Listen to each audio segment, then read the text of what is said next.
Jadi, cerpen adalah sebuah karya sastra berbentuk prosa naratif yang menceritakan suatu peristiwa atau kejadian dalam bentuk yang ringkas, biasanya hanya berfokus pada satu tokoh utama, satu peristiwa penting, dan satu alur cerita.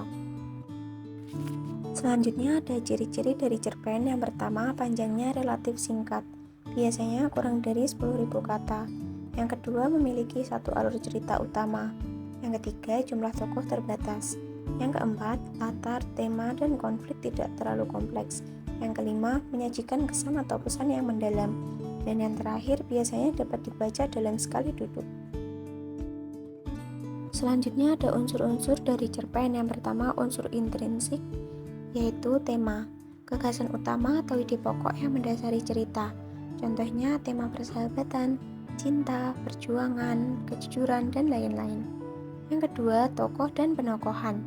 Tokoh adalah pelaku dalam cerita, sedangkan penokohan adalah cara pengarang menggambarkan watak atau karakter tokoh tersebut. Contohnya, sifat tokoh bisa pemberani, jujur, sombong, pemalas, dan lain-lain. Yang ketiga, alur atau plot, yaitu rangkaian peristiwa yang saling berhubungan dan membentuk jalan cerita.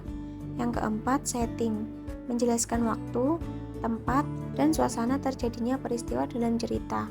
Contohnya di sekolah, pagi hari, suasana tegang. Yang kelima, sudut pandang atau point of view, yaitu posisi pengarang dalam menyampaikan cerita. Orang pertama, aku, saya, sebagai pelaku utama, yaitu orang yang mengalami konflik secara langsung. Yang kedua, orang pertama, aku, saya, sebagai pelaku sampingan, tidak mengalami konflik secara langsung. Yang ketiga, dia, ia, mereka, nama tokoh, sebagai pengamat, hanya diketahui gerak-gerik tokoh saja. Dan yang terakhir, orang ketiga, dia, ia, mereka, dan nama tokoh sebagai serba tahu, diketahui pikiran dan perasaan tokoh dalam cerita. Yang keenam, amanat atau pesan moral, yaitu pesan atau pelajaran yang ingin disampaikan pengarang kepada pembaca melalui ceritanya. Dan yang terakhir, gaya bahasa atau majas, yaitu cara khas pengarang dalam menyampaikan cerita, seperti pemilihan kata, penggunaan majas, dan dialog. Selanjutnya, yang kedua, unsur ekstrinsik dari cerpen. Yang pertama, latar belakang pengarang, mencakup biografi, kehidupan nyata penulis, kondisi psikologis, pengalaman, dan pandangan hidup pengarang. Yang kedua, latar belakang masyarakat, meliputi kondisi sosial, ekonomi, politik, dan budaya di tempat dan waktu karya sastra itu dibuat. Yang ketiga, nilai-nilai, unsur-unsur yang melekat dalam cerita, seperti nilai moral, nilai agama, sosial, dan budaya. Dan yang terakhir, kritik sastra, yaitu analisis dan ulasan dari kritikus yang memberikan perspektif tambahan terhadap suatu karya. Selanjutnya, nilai-nilai dalam cerpen. Yang pertama, nilai moral, nilai sosial, nilai religius, nilai pendidikan, nilai budaya, dan nilai estetika. Selanjutnya ada contoh cerpen yang berjudul Sepatu untuk Ibu. Di sebuah desa kecil, hiduplah seorang anak bernama Rani bersama ibunya. Ibunya bekerja sebagai penjual sayur keliling. Setiap hari, Rani membantu ibunya menyiapkan dagangan sebelum berangkat ke sekolah. Suatu hari, sepatu Rani robek. Ia malu karena teman-temannya menertawakannya di sekolah. Malamnya, Rani berkata, "Bu, Rani ingin punya sepatu baru. Sepatu Rani sudah rusak." Ibu hanya tersenyum dan mengelus kepala Rani. "Sabar ya nak, kalau dagangan ibu laku banyak minggu ini, kita beli sepatu baru." Keesokan harinya, tanpa sepengetahuan Rani, ibu bekerja lebih keras. Ia berkeliling lebih jauh. Meski panas terik menyengat, namun uang yang terkumpul masih belum cukup.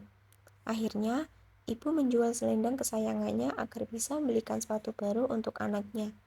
Ketika Rani menerima sepatu itu, matanya berkaca-kaca. Ia memeluk ibunya erat dan berjanji akan belajar dengan rajin agar bisa membahagiakan ibunya kelak. Selanjutnya, nilai-nilai yang terdapat di cerpen tersebut. Yang pertama, nilai moral, yaitu Rani belajar bersyukur dan berbakti kepada ibu. Ibu menunjukkan pengorbanan dan kasih sayang tanpa pamrih. Yang kedua, nilai sosial, yaitu hubungan antara ibu dan anak mencerminkan kepedulian dan kasih dalam keluarga. Ada nilai kerja keras dan pengorbanan demi orang lain. Yang ketiga, nilai religius, yaitu tersirat rasa syukur dan ikhlas dalam menerima keadaan hidup. Ibunya tidak mengeluh meski hidup sederhana, mencerminkan keimanan dan ketabahan. Yang keempat, nilai pendidikan, yaitu mengajarkan pentingnya berusaha, menghargai kerja keras, dan tidak mudah menyerah. Memberi pelajaran agar anak tidak malu dengan kesederhanaannya. Yang kelima, nilai budaya, yaitu menggambarkan kehidupan masyarakat desa yang sederhana dan bekerja keras. Ada nilai tradisi keluarga dan gotong royong yang kuat. Yang keenam, nilai estetika. Bahasa cerpen sederhana, tapi menyentuh perasaan. Cerita menimbulkan emosi, haru, dan kasih sayang. Sekian materi yang dapat kami sampaikan. Jika ada salah kata atau kurang lebihnya mohon maaf. Wassalamualaikum warahmatullahi wabarakatuh.